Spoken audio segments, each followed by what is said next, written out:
भारत के लोकतंत्र के इतिहास में ये पहली बार हुआ है कि एक सिटिंग चीफ मिनिस्टर को केंद्र सरकार द्वारा गिरफ्तार किया गया है। एक ऐसे केस में गिरफ्तार करना जहां पर आज तक ईडी कोर्ट्स के सामने कोई भी सबूत नहीं रख पाई है। एक तरफ हेमंत सोरेन की गिरफ्तारी होती है, दूसरी तरफ कांग्रेस पार्टी का बैंक अकाउंट फ्रीज होता है। ये आने वाले लोकसभा चुनाव को, आने वाले पूरे देश में होने वाले चुनाव को अफेक्ट करने का तरीका है, विपक्ष को खत्म करने का तरीका है। भारत के लोकतंत्र के इतिहास में यह पहली बार हुआ है कि एक सिटिंग चीफ मिनिस्टर को केंद्र सरकार द्वारा गिरफ्तार किया गया है। यह भारत के लोकतंत्र के इतिहास में पहली बार हुआ है कि लोकसभा के चुनाव की घोषणा के बाद एक नेशनल पार्टी के नेशनल कन्वीनर को गिरफ्तार किया गया है। यह बिल्कुल साफ है कि अरविंद केजरीवाल जी की गिरफ्तारी भारतीय जनता पार्टी की एक राजनीतिक साजिश है। ईडी का उपयोग करके एक विपक्षी दल के राष्ट्रीय नेता को गिरफ्तार करना, एक ऐसे केस में जिसमें 2 साल की इन्वेस्टिगेशन के बाद भी 1 रुपए की भी recovery of proceeds of crime नहीं हुई है। एक ऐसे केस में गिरफ्तार करना जहां पर आज तक ईडी कोर्ट्स के सामने कोई भी सबूत नहीं रख पाई है, सिर्फ और सिर्फ ये दिखाता है कि ये भारतीय जनता पार्टी का डर है, ये प्रधानमंत्री नरेंद्र मोदी जी का डर है। प्रधानमंत्री नरेंद्र मोदी जी को, भारतीय जनता पार्टी को ये लगता है कि अगर देश में कोई एक नेता है जो उन्हें चैलेंज कर सकता है तो उस नेता का नाम अरविंद केजरीवाल है।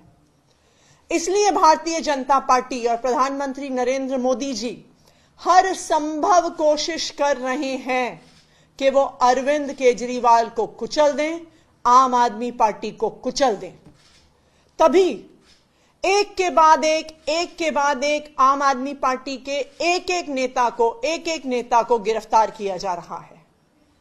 आज आम आदमी पार्टी के number 1, number 2, number 3, number 4, number 5 के सारे नेताओं को झूठे आरोपों पर भारतीय जनता पार्टी शासित केंद्र सरकार और उनके पॉलिटिकल हथियार एनफोर्समेंट डायरेक्टोरेट ने गिरफ्तार कर लिया है।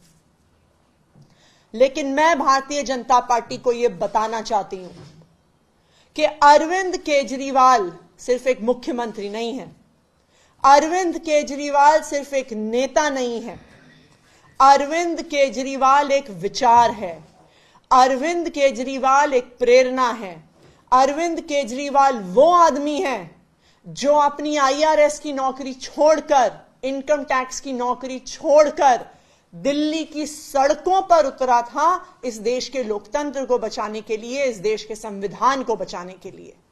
और आज अगर आपने चुनाव से जस्ट पहले अरविंद केजरीवाल को गिरफ्तार किया है, उनको कैंपेन में जाने से रोकने के लिए गिरफ्तार किया है, तो मैं भारतीय जनता पार्टी को बता दूं कि आप एक अरविंद केजरीवाल को गिरफ्तार कर सकते हैं, लेकिन हजारों अरविंद केजरीवाल दिल्ली की सड़कों पे और देश की सड़कों पे उतरेंगे इस देश के लोकतंत्र को बचाने के लिए।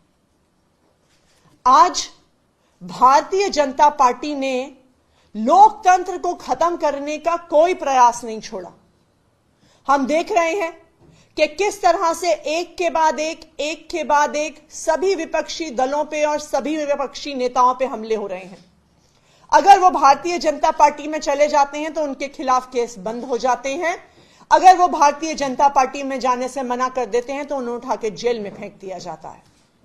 दूसरी तरफ हमने देखा है कि किस तरह से कंपनियों को ईडी और सीबीआई के माध्यम से डरा के, धमका के, उन पे केस करके उनसे इलेक्टोरल बॉन्ड्स के माध्यम से हजारों करोड़ की उगाही करी है भारतीय जनता पार्टी ने। एक तरफ हेमंत सोरेन की गिरफ्तारी होती है, दूसरी तरफ कांग्रेस पार्टी का बैंक अकाउंट फ्रीज होता है।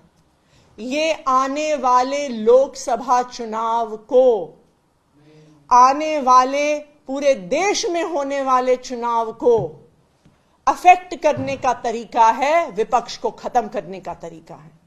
ये चुनाव को चोरी करने का अगर तरीका नहीं है तो क्या है? आप सारे विपक्षी नेताओं को जेल में डाल दोगे, आप सारी पार्टियों के बैंक अकाउंट फ्रीज कर दोगे, तो कोई भी चुनाव कैसे लड़ेगा? लेकिन मैं भारतीय जनता पार्टी को यह बता दूं कि जो आप ये विपक्ष के खिलाफ, जो आम आदमी पार्टी के खिलाफ, जो अरविंद केजरीवाल के खिलाफ साजिश कर रहे हैं, इसका जवाब दिल्ली आपको देगी, इसका जवाब पंजाब आपको देगा, इसका जवाब पूरा देश आपको देगा। आज एक और चिंता भी है हमारी। देश में पहली बार एक सिटिंग चीफ मिनिस्टर, जिनके पास Z+ सिक्योरिटी है, Z+ सिक्योरिटी कवर है, उनको अरेस्ट किया गया है। अब अरविंद केजरीवाल, दिल्ली के मुख्यमंत्री अरविंद केजरीवाल जी की सिक्योरिटी के लिए कौन जिम्मेदार है? आज वो ईडी के ऑफिस के अंदर है, उस ऑफिस के अंदर कौन जा रहा है, क्या लेके जा रहा है, इसके लिए कौन जिम्मेदार होगा? तो ये एक बहुत बड़ी चिंता आम आदमी पार्टी की भी है, ये एक बहुत बड़ी चिंता देश की भी है कि क्या केंद्र सरकार ईडी की कस्टडी में अरविंद केजरीवाल को पर्याप्त सिक्योरिटी दे रही है कि नहीं दे रही है? यह केंद्र सरकार का अपना असेसमेंट है कि वो Z+ सिक्योरिटी की आवश्यकता रखते हैं, और एक Z+ सिक्योरिटी की आवश्यकता रखने वाले एक सिटिंग चीफ मिनिस्टर को कस्टडी में रखते हुए ईडी ने उनका क्या सिक्योरिटी का अरेंजमेंट किया है, इस बात को केंद्र सरकार को देश के सामने रखना होगा। Thank you. मैम, आपको क्या लगता है सिक्योरिटी वाला जो आपने सवाल खड़ा किया है, क्या लग रहा है किसी तरीके की साजिश आपको लग रही है कि हो सकती है, या किस तरीके का कंसर्न आप जता रही हैं? देखिए, अरविंद केजरीवाल जी एक Z+ सिक्योरिटी के प्रोटेक्टी हैं। अरविंद केजरीवाल जी इस देश के इतिहास में पहली बार अरेस्ट हुए सिटिंग चीफ मिनिस्टर हैं। हेमंत सोरेन जी की भी जब गिरफ्तारी हुई थी, उन्होंने गिरफ्तारी से पहले इस्तीफा दे दिया था। तो आज ये बहुत बड़ा सवाल है कि एक सिटिंग चीफ मिनिस्टर को जो सिक्योरिटी मिलनी चाहिए, क्या उनको ईडी की कस्टडी में मिल रही है? कौन उस ईडी के ऑफिस में अंदर जा रहा है? जिस लॉकअप में अरविंद केजरीवाल हैं, उस लॉकअप में कौन जा रहा है, उनकी क्या चेकिंग हो रही है, उनके पास क्या मटेरियल है, इस सब के लिए कौन जिम्मेदार होगा? एक कारण है कि एक सिटिंग चीफ मिनिस्टर को, एक संवैधानिक पद पे बैठे हुए व्यक्ति को Z+ सिक्योरिटी दी जाती है, क्योंकि उनके लिए कहीं से भी बड़े सिक्योरिटी के खतरे हो सकते हैं। लेकिन आज जब एक सिटिंग चीफ मिनिस्टर को ईडी की कस्टडी में ले लिया जाता है, तो उनकी सेफ्टी और सिक्योरिटी के लिए कौन जिम्मेदार है, इसका जवाब केंद्र सरकार को देना होगा।